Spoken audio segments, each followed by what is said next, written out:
এই সাইডে মুরগি নেই। আর দেখেন এই সাইডে এত গরম পড়ছে যখন এই সাইডে মুরগি এসে চলে আসছে।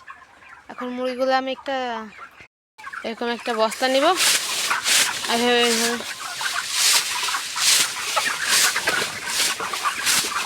গরম পড়লে মুরগি এমনি নড়াচড়া কম করে, আর যখন ওরা এক জায়গায় বসে থেকে ওদের আগুনের মতো গরম লাগে, যার কারণে বেশি মুরগি মারা যায় দুপুরে। দুপুরে কখনোই মুরগি ওষুধ দেবেন না, আর সাদা জল দেবেন, তাহলে মুরগি দেখবেন অনেকটা কমে গেছে। আর যদি ওষুধ একান্তই হয়তো সকালের দিকে দিবেন, র্যানাসি দিতে পারেন, স্যালাইন দিতে পারেন, বা যে কোনো ধরনের কী বলে লেবু, তারপরে চিনি, আখের গুঁড়ো এগুলো দিয়ে। আর এভাবে একটু পরপর নাড়াচাড়া দিলে ওদের গরম সরে যাবে, ওদের গরম আর থাকবে না। আর যদি এতও না হয় তাহলে করবেন কি, মুরগি ধরে ধরে একটা চোবাই দেবেন, তাহলে দেখবেন কি মুরগি গরম পড়ে যেতেছে। আবার পানি ছিটাই দেবেন না, চোবাই দেবেন, তাহলে ঠিক থাকে। এভাবে করলে গরমে দেখবেন দুপুরে মারা কম যাবে।